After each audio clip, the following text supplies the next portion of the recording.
Girlfriend আছে কার কার দেখি হাত তোলো। মাশাআল্লাহ, সাহস আছে ওদের, বুকের পাটা আছে। হাত দাও বেটা। এই গার্লফ্রেন্ড বয়ফ্রেন্ডের সাথে আমাদের কোনো সম্পর্ক, আমরা বিয়ে করব। কি করব? বিয়ে করব। চেয়ারম্যান সাহেব বিয়ে করাই দিন এগুলারে, আপনার দায়িত্বে দিয়ে গেলাম। এই গার্লফ্রেন্ড বয়ফ্রেন্ড এগুলো ইসলামের কালচার নয়।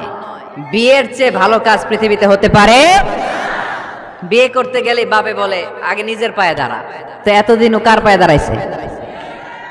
ছেলে মেয়েদেরকে সাহস দেন, ছেলেও পড়বে। ওই যে একজন চিল্লান দিয়ে উঠছে, ওর কমন পড়ছে, কমন পড়ছে। মাশাআল্লাহ। গার্ডিয়ানরা যারা আছেন ওদের দুঃখ কষ্ট একটু বুঝেন আপনারা, মিলাই দিন ওদেরকে, বিয়ের পিড়িতে বসায় দিয়েন। বিয়েতে কল্যাণ, বিয়েতে বরকত। বিয়ের মতো ভালো কাজ হতে পারে না। সব নবীরা বিয়ে করেছেন। আর নিকাহ মিন সুন্নতি, বিয়ে আমার সুন্নাত। ফামান রাগিবা আন সুন্নতি ফালাইসা মিন্নি, যে আমার সুন্নতকে ভালোবাসে না সে আমার উম্মত হতে পারে না। বিয়েটাকে সহজ করে দেন। যেই সমাজে বিয়ে সহজ ওই সমাজে জিনা কঠিন, তাই না? যেই সমাজে জিনা সহজ ওই সমাজে বিয়ে কঠিন। আমাদের সমাজে জিনা করা সহজ, বিয়ে করতে লাগে 10 লাখ, জিনা করতে লাগে 1000, ঠিক কি না? 10 লাখ টাকা ছাড়া বিয়ে করা যায় না। এটা লাগবে ওইটা লাগবে, এই দাও ওই দাও, মোহর দাও, বিশাল অঙ্কের মোহর। 10 লক্ষ টাকা ধার্য না করলে মেয়ে দিবে না, এরকম আছে না নাই? না, এগুলো আসলে ইসলামিক কালচার না।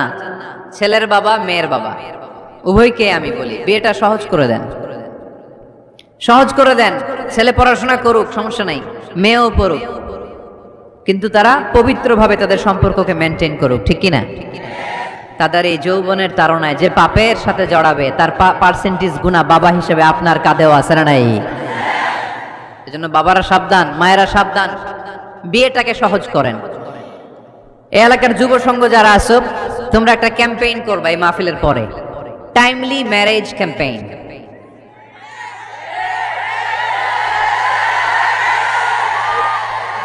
Timely marriage campaign. সময় মতো বিয়ে দিতে হবে, দেরি করা যাবে। বাপ মা বুঝে না, একজনকে হুজুর আব্বাই বুঝে না।